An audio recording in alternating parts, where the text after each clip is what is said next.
मैं आपको यह बताना चाहता हूं कि हिंदुस्तान के युवाओं के लिए, आदिवासी युवाओं के लिए, पिछड़े वर्ग, दलित, गरीब, जनरल कास्ट के युवाओं के लिए कांग्रेस पार्टी क्या करने जा रही है। सबसे पहला कदम हमने गिनती की है, हिंदुस्तान में 30 लाख सरकारी वैकेंसीज हैं। 30 लाख। मोदी जी इनको भरवाते नहीं है, बीजेपी इनको भरती नहीं है। सरकार में आने के एकदम बाद हमारा पहला काम होगा कि 90% को 30 लाख सरकारी नौकरियां हम दे देंगे।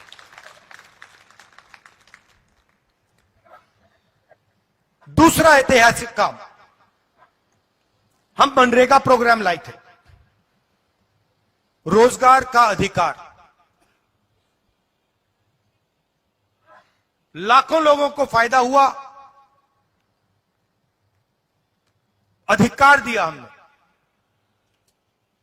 वैसे ही हम हिंदुस्तान के युवाओं को, सब युवाओं को अप्रेंटिसशिप का अधिकार देने जा रहे हैं। और यह अधिकार हर ग्रेजुएट, हर डिप्लोमा होल्डर को मिलेगा। अधिकार क्या है कि कॉलेज, यूनिवर्सिटी, डिप्लोमा के एकदम बाद 1 साल के लिए हर ग्रेजुएट को प्राइवेट कंपनी में, सरकारी ऑफिस में 1 साल की अप्रेंटिसशिप दी जाएगी और 1 लाख रुपए उसे 1 साल में दिया जाएगा। और यह हर ग्रेजुएट के लिए किया जा रहा है। ये जो लाखों लोग कह रहे हैं कि हम बेरोजगार हैं, कॉलेज के एकदम बाद अगले दिन इनको अप्रेंटिसशिप मिल जाएगी और यह अधिकार होगा। यह ऐसे नहीं होगा कि भैया हमें देना है तो देंगे, नहीं देना तो नहीं देंगे। यह मनरेगा जैसा अधिकार होगा, कानूनी अधिकार अप्रेंटिसशिप का आपको दे रहे हैं। इससे देश में करोड़ों युवाओं को फायदा होगा, ट्रेनिंग मिलेगी और पहला साल का, एक प्रकार से पहले साल का रोजगार मिलेगा। भारत जोड़ो यात्रा में बहुत सारे युवा आए, कहते हैं राहुल जी हमने एग्जाम की तैयारी की, हम गरीब हैं, 3-4 महीने हमने मतलब रात दिन कर दिए, एग्जाम के दिन पता लगता है 5% वालों के टेलीफोन पे पेपर लीक।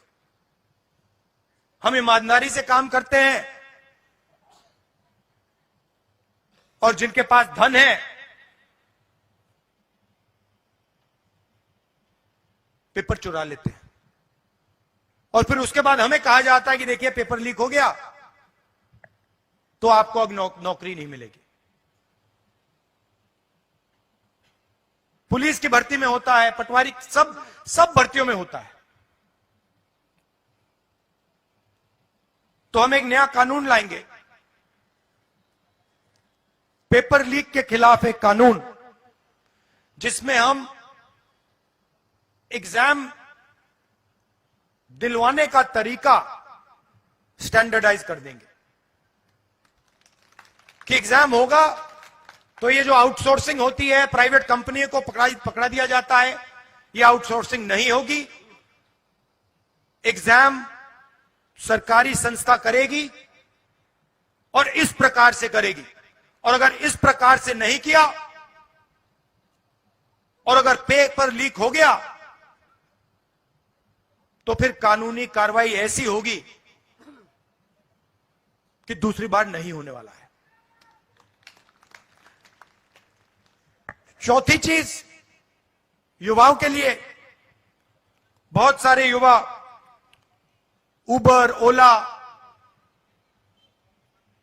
डिलीवरी का काम करते हैं। इसको अंग्रेजी में गिग वर्कर्स कहते हैं। और राजस्थान में हमने इनके लिए कानून बनाया था, इनकी रक्षा के लिए, इनकी पेंशन के लिए, इनकी सोशल सिक्योरिटी के लिए। जो कानून हमने राजस्थान में बनाया था, वही कानून हम पूरे हिंदुस्तान में लागू करने जा रहे हैं कि जो ड्राइवर का काम करता है, सिक्योरिटी गार्ड का काम करता है, उबर का काम, ओला का काम, ये पिज्जा डिलीवरी जो होती है, ये जो सब युवा हैं, इनकी रक्षा हो, इनका एक प्रकार से पेंशन हो, सोशल सिक्योरिटी हो, और इनको एक दिन में सड़क पे ना करा जा सके। तो इसके लिए हम एक हिंदुस्तान में एक कानून बना रहे हैं। और पांचवी चीज, यह भी ऐतिहासिक चीज, नरेंद्र मोदी जी ने स्टार्टअप इंडिया किया, स्टैंड अप इंडिया किया, मेक इन इंडिया किया, कोई फर्क नहीं पड़ा।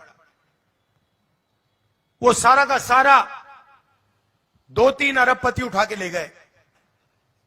नरेंद्र मोदी जी की मार्केटिंग जरूर कर दी, टीवी पे उनका चेहरा जरूर दिखा दिया, मगर जो युवा हैं उनको ना स्टार्टअप मिला, ना मेक इन इंडिया मिला। तो हमने 5,000 करोड़ रुपए स्टार्टअप्स के लिए एक फंड बनाया है, और हर डिस्ट्रिक्ट में यह फंड रहेगा।